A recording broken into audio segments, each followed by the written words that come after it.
It was Aaron, of course.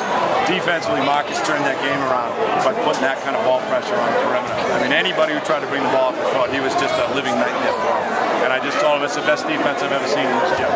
So the two of them combined, and it's kind of what they've done all year, the two of them combined to lead us, what were we, 8 down at the quarter? There was no quit, there was no fighting, it was just, you know, what are we going to do? Marcus one stop at a time. Marcus offensively wasn't all there throughout the game. Do you think he stepped it up a little more defensively because of that? I don't think it's possible for him to step up any more than he normally does, but I guess he did in that fourth quarter. It was tremendous. You called timeout in the fourth quarter when you're down by 5. Talk about that timeout and kind of which triggered your offense to have, you know, send Aaron to get the three-pointer and then... we talked about, not to cut you off, here we go. One of the things that we talked about was running the spread offense along the baseline with no screens coming up because we felt like Aaron could get by his guy. Well, we missed a couple of easy ones there, but Aaron did a nice job of penetrating, scoring or penetrating in addition. I know at one point Stephen blocked a three-point attempt by Curtis Owen, and it was late in the game. Was that the only shot he missed the whole game? It might have been. How important was he having him back knowing he's been hurt? We're a different team with him, we're a different team without him. And we're just glad he's back. And that's credit to our training staff here.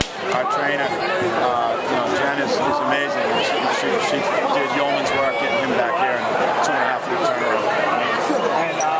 Can you talk about Owen a little bit? What was he able to give them? You know, obviously whatever he wanted. I mean, we talked about him all week. Since Friday when we got the draw, we talked about him, we talked about it.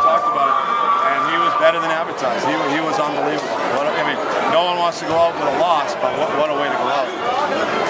This might have been the biggest team all around that you saw all season. Yeah, it's one of the best teams we played all year. How important is it to get that win, even a comeback win over a team of that size? Yeah, maybe getting the home game was bigger than we thought because I thought the kids, were really excited to play here and play in front of the crowd, and the crowd stayed with them, and it was just, it was a tough one. Coach, now you're playing Norwood. Norwood beat Medfield tonight, so okay. What do you have to say? I don't know, obviously short notice, but what do you got to say about that? Well, I'm an old school believer that you basically got to win the game in front of you. So I haven't thought at all about Norwood or Medfield. It's tempting at times to dig a little and look, but it's not worth it because it was obviously so hard to beat this team.